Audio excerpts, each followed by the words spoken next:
Ninjago's been going on for over 13 years at this point, and with that, the sets have changed quite a lot. So let's take a trip down memory lane and take a look at one of the first sets that was made for the theme. So without any further ado, let's get into it. Okay, so here we have the Blacksmith shop from 2011, and I like to think of this as the first Ninjago set, because it was the first scene in the show, and a very important one in Ninjago's history. So let's take a look at it. Taking a look at the first minifigure, we have the OG Kai, and this figure is just so nostalgic. From a modern Ninjago perspective, it's weird seeing this suit not really have a secondary colour, because that's just kind of been normalised at this point. But overall, he's a nice simple suit, perfect for starting off the theme.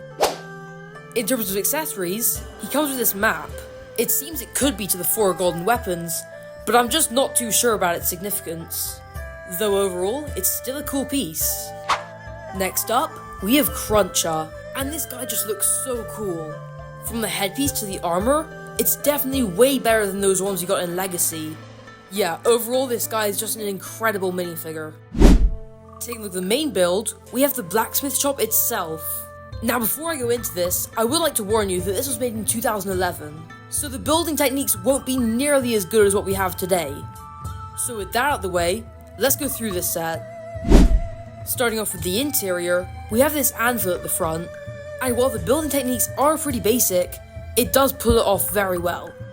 And there's also this simple, yet effective, cauldron of water.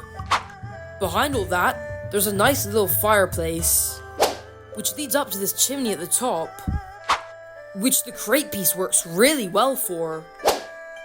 There's a very basic tree growing out of the side of the blacksmith, and while others might not agree with me, I quite like the simplicity of it. Okay, so now let's take a look at the main play feature of this set, which is actually quite weird. So what you're meant to do is take the roof of the build and flip it over. And what it does is it spins this door around at the back. And yeah, I'm just not sure what that's supposed to represent. Maybe like revealing some sort of secret weapon? I don't know. Tell me what you guys think in the comments though. Something I find quite annoying in this build is the solid red at the back. I just think that it really could have done with some texturing.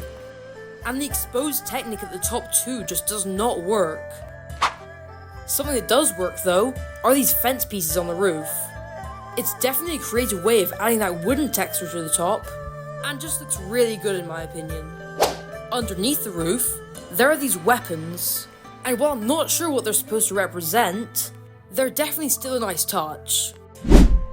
So overall, what are my thoughts on this set? Well, in terms of what we see today, it's not the best. But in terms of 2011, it's pretty good.